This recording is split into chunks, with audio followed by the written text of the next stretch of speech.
fa manoloana ny fametrahana ny dimy amin'ny fandraisana andraikitra sy ny maro anisa eo anivon'ny antemera-pirenena izay indrindra dia manamafy ny solomavambahoaka Nicolas Randrianasolo fa tsy tokony hibahana ny ambopo politika ho tombontsoan'ny malagasy ny fiarahamisalay hoy izy ny ahafahana mampandroso aingana ny firenena. voalohany aloha zany lasika an'io laza ny député hoe sambatasa ny zavatra zay zay monko le problème eto amanao moa navasonia raha ohatra ka sambatasa ny zavatra hoe atao io aza matona sakabelohan'ny vahoaka malagasy fa zavatra zay levanay zany am'izao fotoana zao dia hoe fampieno ny député samy député izay levana ny tombosoa ny vahoaka sabatatiana ny filoam-pirenena zany manaraka ny varavara ahitanareo zany teo fa nihao tamin'ny filoam-pirenena zany ny contre ny fanjakana sy zahay pour ny fanjakana dia naraky ndresy ny zahay ny zahay zany dia raha ohatra ka ndresaka ny président de la république tamin'izao fotoana zay zany dia lesy lasa daholo ny rehetrarehetra hoe sisy hahazo tombosoa ty sika fa manjary vapokory ny madinika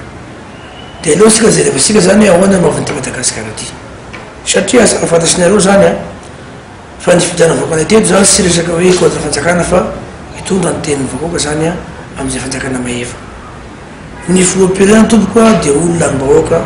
tamin'ny démocratique ny député sana am'izay koa ny député sy vita fotodrafitrasa amin'ny toerana izay misy azy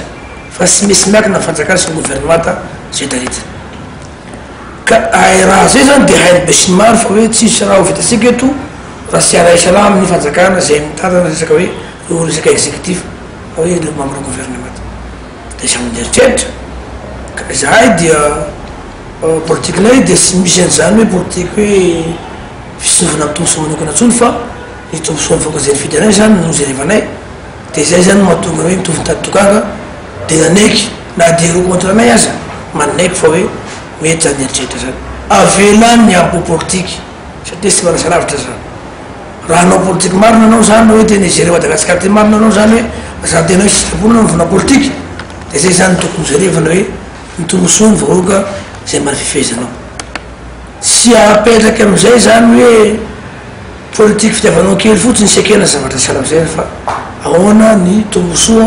mba azahoan'ireo rehetrarehetrareo zany aminjara sy rahatry daholo dia inona ny no atao am'izay dia miara misala amin'ny fanjakana mahefa zay any zany no tomboserevana.